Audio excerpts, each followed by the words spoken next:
Oh, la belle vie, sans amour, sans souci, sans problème. Oui, la belle vie. Gagner au jeu des échecs amoureux. Alors ça, c'est un livre qui va évidemment vous parler des rapports amoureux. Et finalement, vous allez vous apercevoir, grâce à Laurence Ostolazza, que l'amour n'est pas aussi simple que ça. Qu'en fait, c'est parfois un échange de névroses. Mince, non, on se dit que non, là, vous allez nous casser l'amour. Oh bah non, mais tout s'explique dans deux livres qui viennent de sortir, écrits par Pascal Piquet, qui s'était déjà illustré dans le syndrome de Tarzan. Et elle nous avertissait sur le premier piège en amour, c'est la dépendance affective. Et là, elle nous dit, il y a d'autres pièges dans lesquels il ne faut pas tomber.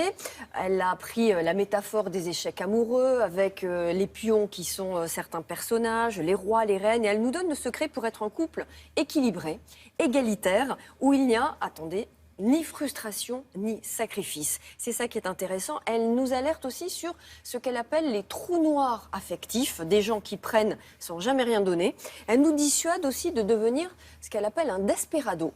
Desperado, c'est celui qui ne fait que donner sans jamais recevoir. Et quand C'est je un vous peu dis la même ça, chose que le trou noir, quoi. Hein. oui, mais c'est inversé. Et souvent, ces gens se rencontrent par des névroses, évidemment Ah pardon, appropriées. excusez-moi, j'avais pas compris. Le trou noir, lui, il donne. Le Et trou noir, il prend sans aspire, rien donner, sans rien il donner, aspire. Et l'autre, il donne sans rien recevoir. Voilà. Et quand il y a le choc de deux névroses, forcément, ça ne peut pas marcher. Et elle nous dit aussi, Pascal Piquet, elle dénonce les fausses croyances en amour. Et croyez-moi, il y en a beaucoup. Écoutez-la plutôt.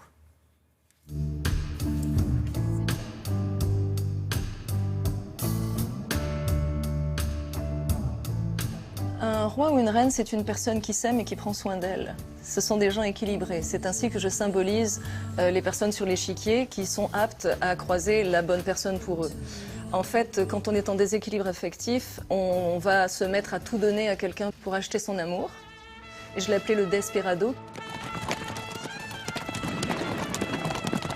Il fait face à une personne qui prend tout, qui est le trou noir affectif, comme les trous noirs dans l'espace, et qui gobe tout. Donc vous avez des personnes en déséquilibre qui se mettent ou à tout donner, à être au service de l'autre et se rendent esclaves, ou à tout prendre par compulsion, en un instinct de survie. Donc ça forme des couples en déséquilibre, celui qui donne et celui qui prend, le desperado et le trou noir affectif. Dans la série des fausses croyances, ma préférée, c'est aimer, c'est souffrir. C'est archi faux, parce que aimer, c'est être heureux. S'il y a de la souffrance, il y a un problème.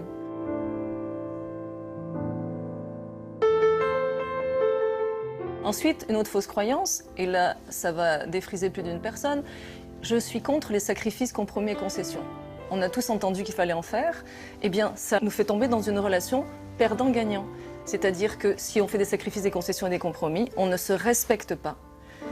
Et la personne qui est en face de nous ne nous respecte pas non plus. C'est là qu'on tombe avec le desperado qui va se sacrifier pour obtenir l'amour du trou noir affectif qu'il n'obtiendra pas de toute façon.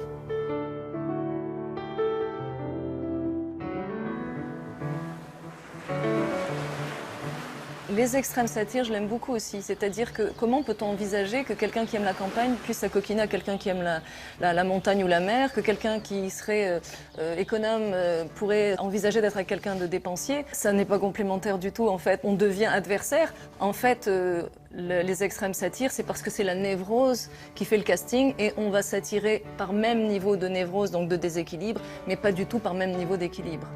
Donc on va se retrouver avec des personnes qui sont complètement à l'opposé de nous et ça va être source de disputes à n'en plus finir.